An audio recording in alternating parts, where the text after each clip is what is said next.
എങ്ങനെ പോകും? അപ്പൊ ബഹുമാനപ്പെട്ട ഉസ്താദ് പറഞ്ഞു, പോലും നമുക്ക് വായാറിന്റെ തങ്ങൾ ഇവിടെ ഉണ്ട് എന്ന് പറയുന്നുണ്ടെന്ന് കണ്ടു നോക്കാം, ഒന്ന് വിളിച്ചു നോക്കാം, നാട്ടിലാറങ്ങളുള്ളത്. തങ്ങൾക്ക് വിളിച്ചപ്പോ ബഹുമാനപ്പെട്ട സയ്യിദവറുകൾ പറഞ്ഞു, മുമ്പരിങ്ങോട്ട് പോന്നോട്ടെ. അയാൾ ചോദിക്കുന്നു, ഞാൻ എങ്ങനെ പോകും? പാസ്പോർട്ടിൽ എയർപോർട്ടിൽ കയറും? എയർപോർട്ടിൽ കയറാതെ എങ്ങനെ നാട്ടിൽ പോകും? സുബ്ഹാനല്ലാഹ്. അങ്ങനെ ചോദിച്ചപ്പോ അവസാനം പിന്നെ തങ്ങളോട് തങ്ങൾ പറഞ്ഞു, മൂപ്പരിങ്ങോട്ട് പോന്നോട്ടെ എന്നൊരു പ്രശ്നമില്ല. അങ്ങനെ അദ്ദേഹം അന്വേഷിച്ച് വഴിയുണ്ടാക്കി ഒമാനിലേക്ക് കടക്കണം.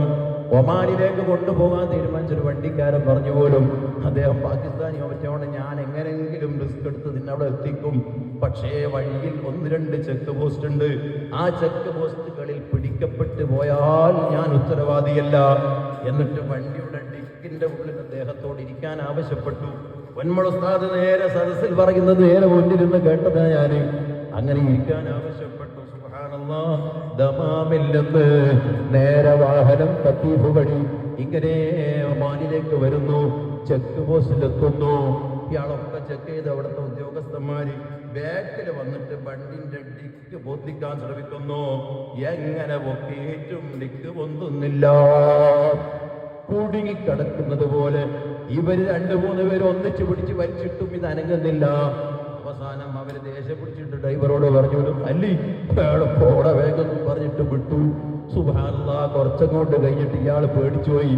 കാരണം ഈ ഡിക്ക് കുടുങ്ങിയിട്ടുണ്ടല്ലോ, ആ മനുഷ്യനെ ഉള്ളിലുണ്ടല്ലോ, ഇവരെന്തെങ്കിലുമായിട്ട് അതിനോടൊന്ന് മരിച്ചു പോയാ ഞാൻ എന്ത് ചെയ്യും?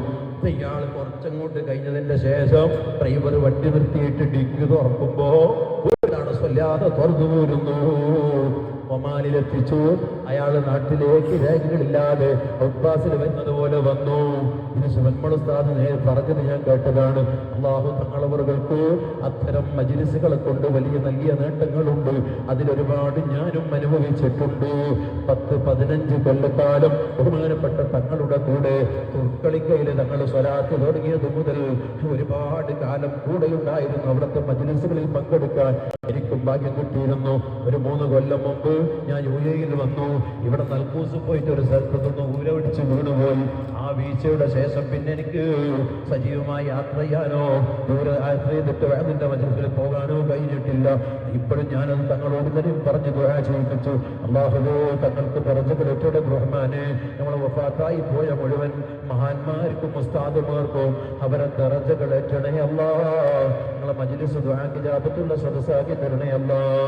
നിങ്ങളൊക്കെ ദുആ ഇറക്കണമെന്ന് ആവശ്യപ്പെട്ടാണ്.